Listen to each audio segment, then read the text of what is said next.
everyone, welcome back to Psychology of Rock. If you're new here, my name's Nina, and today, by request, we are talking all about the psychology behind lead singers. It was mentioned in like every other comment on the video I just did about the brains of drummers versus guitar players, and you guys definitely had some strong opinions.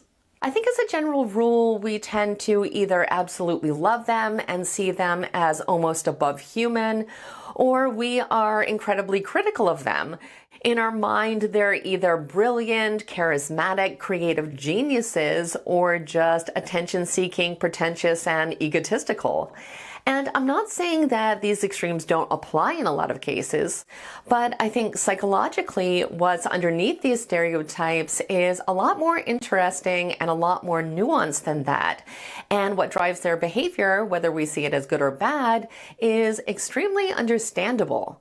So today I want to talk about all the things that really factor into their profile, the traits, habits, and ways their brains are wired that help them both command the stage and connect with their audience, as well as the impact these characteristics can have on their personal life. So to do this, we'll be looking not only at the psychological drivers of their behavior, but also at how they tend to score in the Big Five personality traits. Before we start, however, just a quick reminder that this is just a general overview based on common patterns in research. And of course, every singer is a unique person, so not all are going to fit these descriptions exactly. In fact, some clearly do not fit the typical profile at all. But I think you will be able to recognize a lot of these qualities in many of the singers you know, and by the end of the video, their perspective will likely make a lot more sense. I also want to specify that this analysis is focusing specifically on vocalists in rock, metal, and related genres, which is also important to keep in mind because the unique psychological demands and cultural expectations of these scenes can be very different from other genres. And as always, you can find the citations for all of the studies that I used to make this video in the description box, just in case you want to read them for yourself. And with all of that being said, let's go ahead and jump in. So according to the data, lead singers in rock and metal occupy a highly specialized psychological space, often sitting at the extreme ends of the personality spectrum. And I think one of the biggest things that we have to keep in mind for this analysis is that for a vocalist, their body is their instrument, which makes them completely different from all other musicians. Every single note comes directly from them, which means their tone, pitch, breath, and emotional texture are all completely inseparable from their nervous system. This can really be a double-edged sword because research shows this creates both heightened embodiment and extremely heightened vulnerability.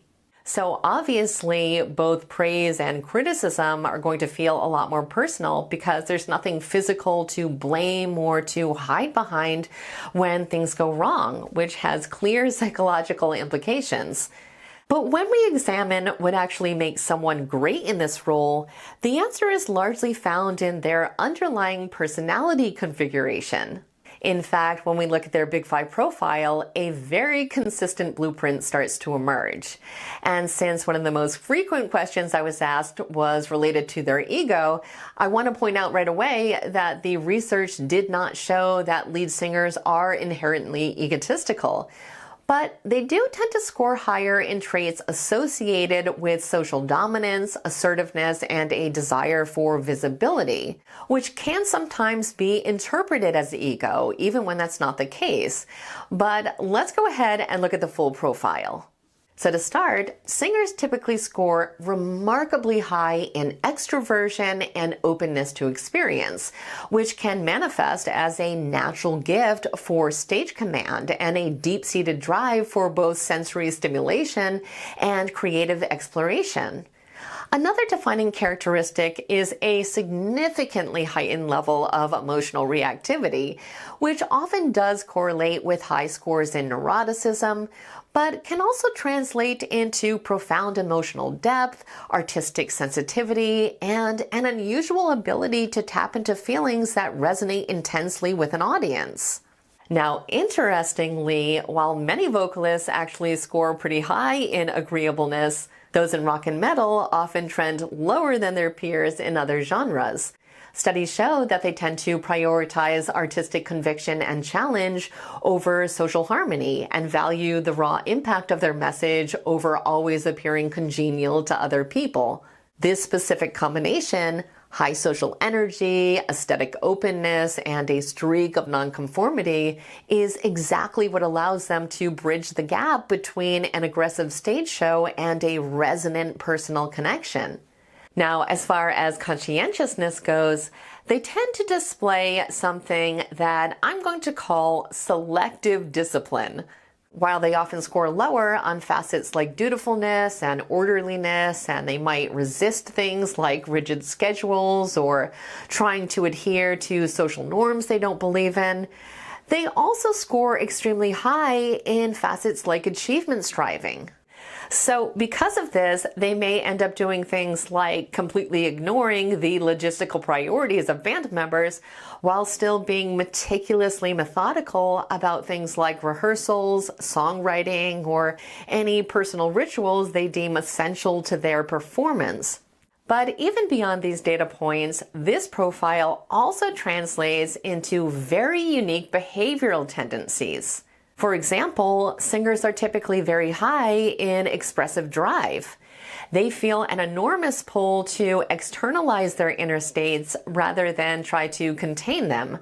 In other words, their emotions are not just experienced privately, but are literally shaped, stylized, and directly projected outward. Research also shows that they tend to have elevated reward responsiveness. So things like applause, attention, and external validation can completely energize them, whereas things like silence, indifference, or disengagement can completely deflate them and make them want to get off the stage. Because of this, they tend to seek high stimulation environments and feel restless without creative output or audience contact. Studies also show that they often have a highly attuned sense of interoception, which is basically an acute awareness of internal bodily states like breath, tension, and adrenaline. And while this can make them exceptionally intuitive, it can also lead to a state of hypervigilance to the point where their daily routines are entirely centered on protecting their nervous system. So to manage the stress and vulnerability of this role, many singers develop a performative persona as a necessary psychological defense. It often shows up as a stage self that is heightened, exaggerated, or even completely manufactured. So a lot of the times when we see performers that seem extremely confident or even obnoxious on the stage are actually completely the opposite way in their real life. This ego boundary allows them to channel a high-status charismatic energy on the stage while still shielding their real private self. Over time, however, the line between these two identities can start to blur, which can become extremely problematic. In addition, because a singer can't just put their instrument in a case at the end of the night, they often struggle with emotional decompression. The emotional contagion required for the show can result in a literal emotional hangover, where the sensory overload of a performance can take days to process. And unfortunately, a lot of the times they just have to get right back on stage the following night before they've had any time at all to successfully do this. Studies also show that all of these unique demands can begin to foster a contingent self-esteem that is based entirely on performance and audience perception. And while we all deal with this type of thing to some degree, when you are the actual face of a band, it is magnified by a million. So a great show can make them feel like they are literally on top of the world, but a bad review or even just a little vocal crack can lead to a systematic collapse of self-worth. Vocalists really do have a deeply internalized understanding that the majority of audience members often base their opinion of the entire band on the strength of the singer because they're right out there in front. And this can even be true sometimes when the musicians standing right beside them are absolutely incredible. And while there are certainly many exceptions where the singer isn't positioned as the clear main attraction, in a lot of cases, if they aren't diehard fans of the band, it can be the only member that people vividly remember or actually know the name of, which is an incredible amount of pressure. This issue can also start to affect the interpersonal relationships within the band.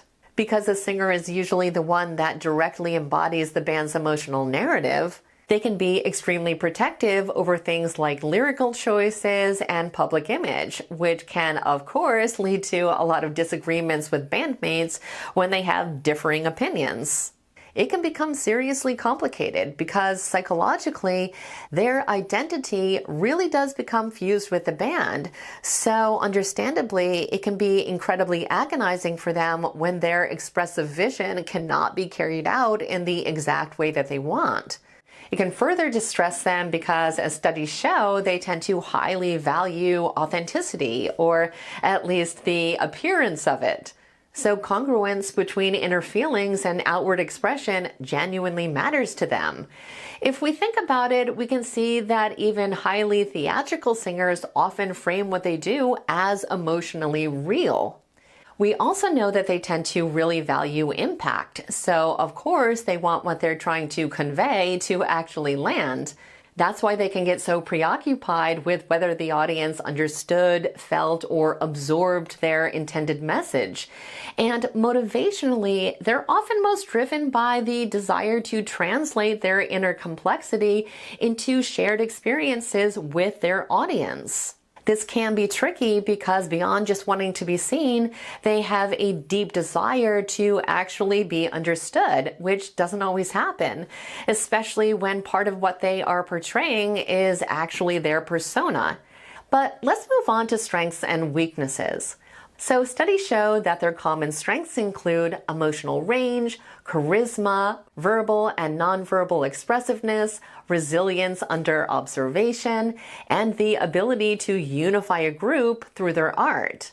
Their common challenges can include intense sensitivity to evaluation, mood fluctuations, creative over-identification with work, interpersonal power struggles with bandmates and others, and difficulty separating self-worth from audience reception.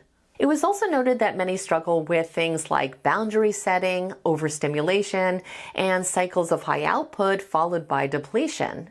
In its healthiest form, I think this profile reflects someone who is emotionally vivid, meaning-oriented, creatively focused, and capable of carrying the symbolic weight of a group. These are truly some rare and incredible traits. In its less regulated form, however, it can tilt more towards volatility, validation dependence, ego defensiveness, and burnout. Studies also indicate that this same configuration of traits can increase vulnerability to substance misuse and certain mental health disorders at higher rates than seen in many instrumentalists. Constant public exposure, identity fusion with their persona, and the psychological highs and crashes of live performances can create a powerful stress-reward cycle that can make turning to external regulators seem a lot more tempting. And clearly, when intense emotionality and sensation seeking are layered into that environment, the statistical risk profile rises in ways that are measurably greater for the person that is standing at the very front of the stage. So even though singers may experience the most praise and glory in some circumstances, they can also be up against some of the biggest challenges, which is unfortunately why we commonly see disproportionate rates of addiction, breakdown, and early mortality among front-facing figures in rock and metal history. The same intensity, sensitivity, and drive that make them magnetic on stage can actually amplify stress if they don't have healthy coping mechanisms in place to help them deal with this kind of pressure. At the same time, however, when those traits are supported with structure, self-awareness, and strong relationships, they are what allows singers to channel extraordinary resilience, depth, and transformative impact through their art. But let's face it, being a lead singer is one of the most demanding roles in music, both psychologically and physically. Night after night, they have to put on this incredible show under intense scrutiny and the relentless push of audience expectations, with nothing to hide behind. They are completely exposed.